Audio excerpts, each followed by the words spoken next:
Jane Addams was born in 1860 in Illinois. Her father had been a wealthy miller, and as a younger man, also been in the Illinois legislature, where he'd gotten to know this gangly man named Abraham Lincoln. And all through her life, she had this letter from Abe to him that she treasured. Now, when she was only two, her mother passed away. When she was four, she came down with Pott's disease, which is a spinal disease. She couldn't hold her head up uh, totally, and where she walked with a limp. And she even said, I felt so ugly that I would try not to walk next to my father for fear that it might harm his career. Well, Jane Addams went off to college, and she loved oratory. So she would go off to competitions, usually as the only female orator. And there was one time when she didn't win. She was told that she spoke very well, but she had a tendency at the end of the sentences to let her voice drop as if she didn't sound quite so sure. And the one who won the competition sounded sure all the time. His name was William Jennings Bryan, who would twice be the Democratic nominee for president. Well, after college, she thought, what should she do? Now, she had read Dickens all her life and loved those stories and said, I'd like to do something for the poor. And what better thing than to go to medical school to work on their behalf? Well, she was there for a year when her illness made it so she just had to drop out. Now, about this time, her father passed away, and it left her in a deep, deep depression. But finally, her stepmother came to her and said, I'm going off to Europe. Why don't you come along with me? And so she did. And for 2 years, they traveled around Europe. There, she met many of this new generation of well-to-do, college-educated American young ladies who were now being brought up for a life of pleasure and freedom from want and a chance to explore. And so explore they did. And yet she saw that the more they traveled, the, just the more depressed they became. They were just as bad as she was. They had this vague feeling that they wanted to do something with their lives, but had no idea how to do it. And so she said, their sense of uselessness hangs heavily about them. Well, this caused her to reassess her life. She then heard that there was an attempt now in England to get beyond these poorhouses, part of whose purpose really was to make life so miserable that no one would ever want to fall that low in society. And so she heard about Toynbee House, where there was an attempt to actually help people in those situations. And she said, okay, now I know what to do. She writes to her old college friend, Ellen Starr, and says, meet me in Chicago. I'm coming home. And together they go down to stand on Halsted Street in the south side, a couple miles north of the stockyards, which must have been one of the very poorest and most crowded districts you could find anywhere in the world. She said as they looked to the east towards the lake, there were some 10,000 recent immigrants from South Italy. As they looked to the other direction, to the west, there were Bohemians, so many of them that it was said that there were more there than in all but two Czech cities in Europe. And to the north were tens of thousands of Germans and Russian Jews. Halsted Street seemed to be at a place where there's this crossing point, and everyone was there. They could hear all these different languages. Well, standing in front of them was a mansion that had been once the home of a real estate investor, but it had certainly fallen in hard times now. And so they thought about it. What if we bought it? What if we came to live here? Maybe we could do something. I mean, this is a terrible part of Chicago.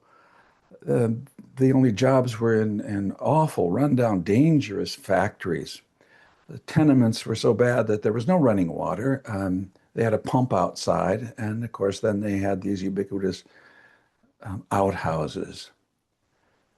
But they thought, what if we what if we could live here and live amidst the people? So they went to a prosperous man that they knew and managed to convince him to put the money forward so that they could purchase this mansion. The lower level was still a storage area for a nearby factory, but they went upstairs where there were many rooms, brought their brooms and soap and buckets that just scrubbed and scrubbed for 2 or 3 weeks until they were ready to now go out to relatives and friends and get every piece of furniture that they could get to make it feel like a home. And then they said to themselves, well, what do we do? Well, they went and sat on the front steps and talked to people as they went by, young and old, men and women. And they would start to invite young and older ladies into their homes to have tea. There they would hear about their stories, where they came from, what the voyages were like, what it was like coming to Chicago, what, how were they living? And they heard these stories, stories of such great hope, and yet endlessly feeling isolated, cut off, and feeling that the future just wasn't there for them. Very, very sad stories. Well, they then thought, what do we do? How can we help? Well, most of these women had to work, so they had lots of children. So they brought the children over. Sometimes as many as 200 in one day would come into this building. They had to find activities for them, games, singing. Oh, the singing. They were singing all day long, up and down through this mansion. Then the teenage girls would start showing up, and they liked to go to the kitchen and hang out together, converse together, and cook. Well, the real problem were the teenage boys because they hung around outside. They had just too much time on their hands, so they would harass people going by, and often the people who were coming to this mansion that had now come to be called the Hull House. They weren't sure what to do with them until one day Mary Rosette Smith, a 22-year-old, well-to-do young lady from the north side of the city, came down and said, I'll work with them. So she brought her books along and told them stories, stories of the myths of the great heroes of the ancient past. And these young men would listen, their eyes would get big, and they would just drink it in, day after day of these stories. Jane Addams said one day she was walking by and this young man looked very dejected. And she said, what's the matter? He said, oh, there's nothing to live for. Prince Roland. Prince Roland is dead, he said. Well, so enthusiastic were they that Mary Rosette Smith decided to have them start to um, put on plays, write their dramas for it, act these out. And were they ever enthusiastic. Well, meanwhile, life went on, and they had to found other things that could be done. The cooking classes for women to come in, educational programs for teaching English. They would bring in people who could help them navigate the bureaucracy or help people find employment. Various trades were taught. They ended up buying the saloon next door and turned it into a gymnasium, and they started to buy more and more of the houses on the block.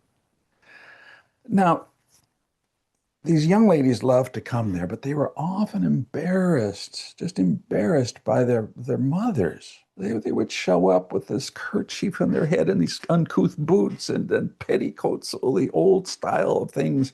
And one of them would just say, Mom, just sit here. And she would come every day and sit for a couple hours waiting for her daughter to be done, and then they would leave together. She would sit and do spinning.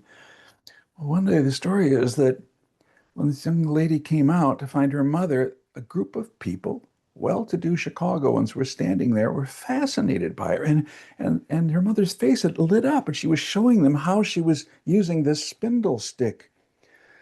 So up comes the daughter and says to Miss Addams, what is this all about? She says, well, she's probably the finest spindle stick spinner in this whole country. And here she's showing them how she's doing it.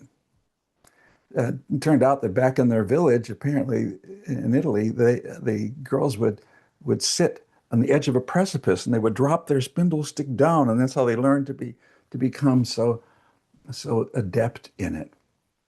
Well, meanwhile,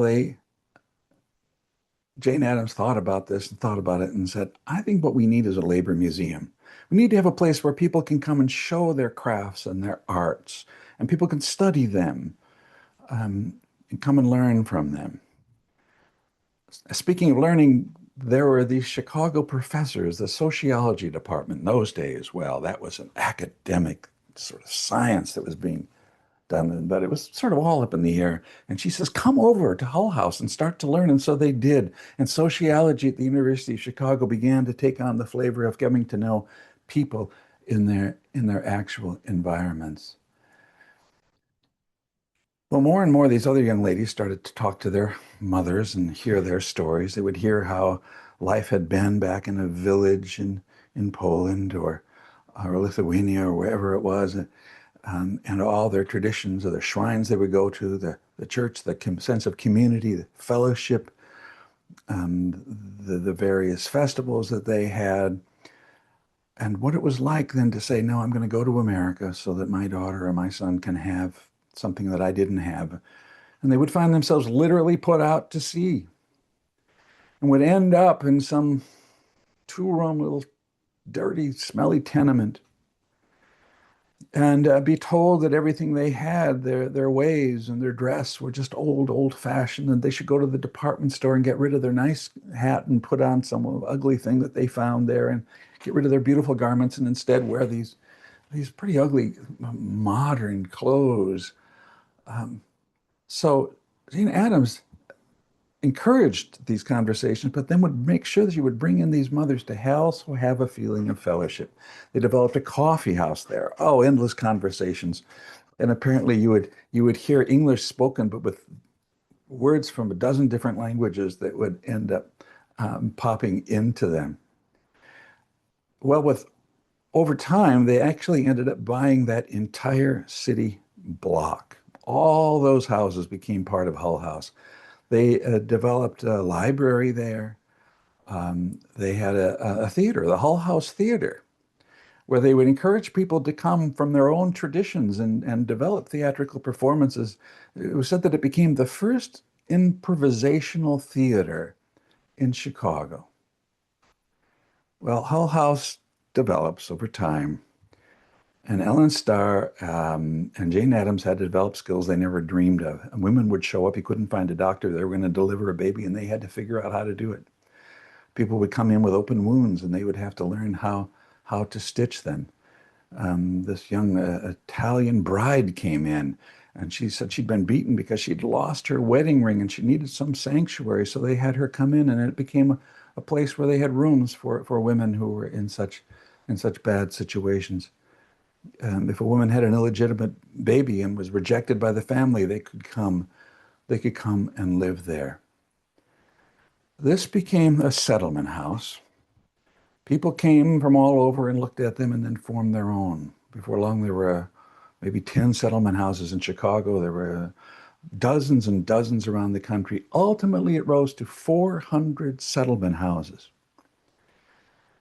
In one of them in Manhattan, a young woman was working, and she had a suitor from a very well-known Dutch family whose nose was a little bit up in the air. He's a Harvard boy, and he's really making it in the world. And she made it so that she would never go out with him unless he picked her up there. And then she had it so that he had to hang around for an hour or so just seeing what was happening.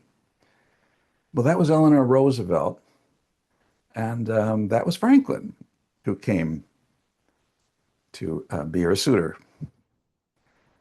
In 1931, Jane Addams became the first American woman to win the Nobel Peace Prize.